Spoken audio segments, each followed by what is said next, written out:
We have recently welcomed into our long-term fleet a 2016 Mazda MX-5 Miata because, well, of course we did. Why wouldn't we? We've been enamored of this newest Miata from the moment we first got behind the wheel. But we've been enamored of Miatas for a very long time before that. Our parking lot is littered with first and second generation cars, some bone stock, others modified for track duty.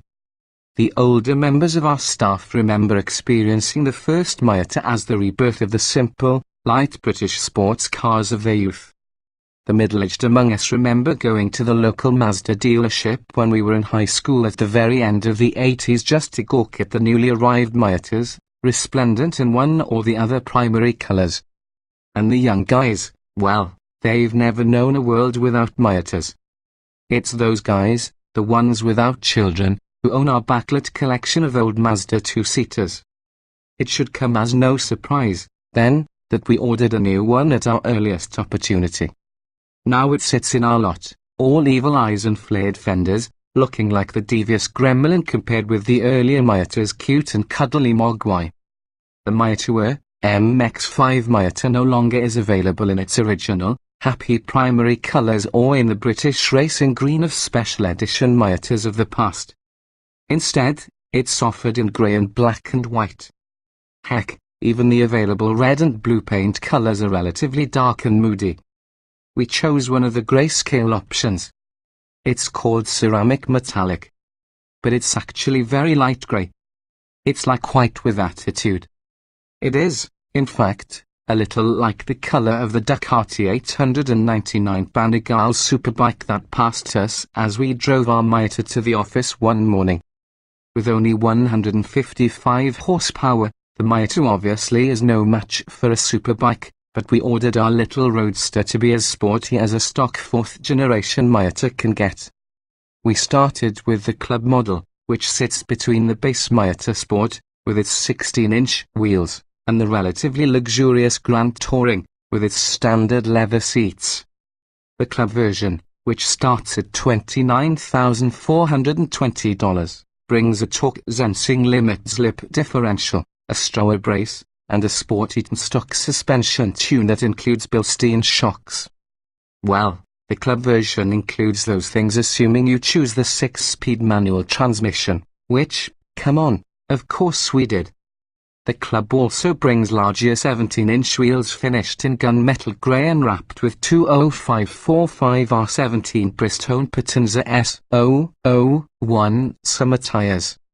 To that we added a $3,400 Brembo BBS package, which includes, well, Brembo front brakes with red-painted calipers, handsome BBS wheels in the same gunmetal finish as the standard club wheels, side easel and rear apron extensions, and, curiously, keyless entry.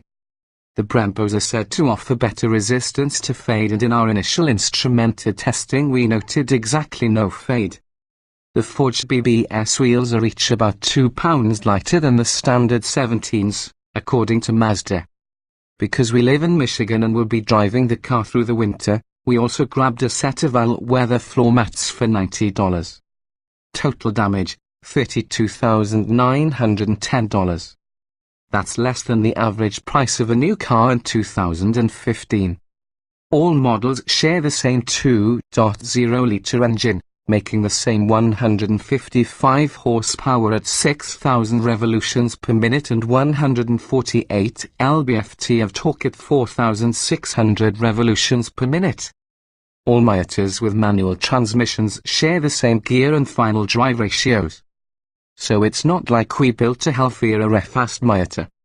But our 2,324-pound car made it to 60 miles per hour in 5.8 seconds and through the quarter mile in 14.6 seconds at 94 miles per hour. That's quick enough for a car that's not exactly built for drag racing. And despite being down on horsepower compared with the 167 horsepower previous generation car, it's about a second quicker to 60 miles per hour. The new Miata carries a slightly better weight-to-power ratio 15.0 versus 15.2 compared with the last previous generation car we tested, thanks to an overall weight reduction of 216 pounds. With 0.88 grams of lateral grip on the skid pad, the Miata won't be challenging any fat-tired pony cars or sports cars. But the Miata never has been about maximum grip any more than street-like drag races. It turns in an excellent braking performance, stopping from 70 miles per hour in 158 feet. It's a well-rounded performance package. But as ever, the Miata is about how all of those various parameters combine to generate fun. The steering is delectable. The shifter remains one of the better mechanical devices in any automobile. Clutch take-up is progressive and easy. Heel and toe downshifts are a breeze. The car just flows in a way that makes you wonder why more cars aren't like this. It feels like the natural order of things. We'll see how natural it feels through the errand running, soul-crushing commuting, and winter nastiness that all of our long-termers must sometimes endure. Will the cranks on staff stop complaining about the car's body roll? Will we be able to fit anything in that little trunk? We shall see. For now, we've only just accumulated enough miles on the car to safely take it testing and be free of the break-in restrictions.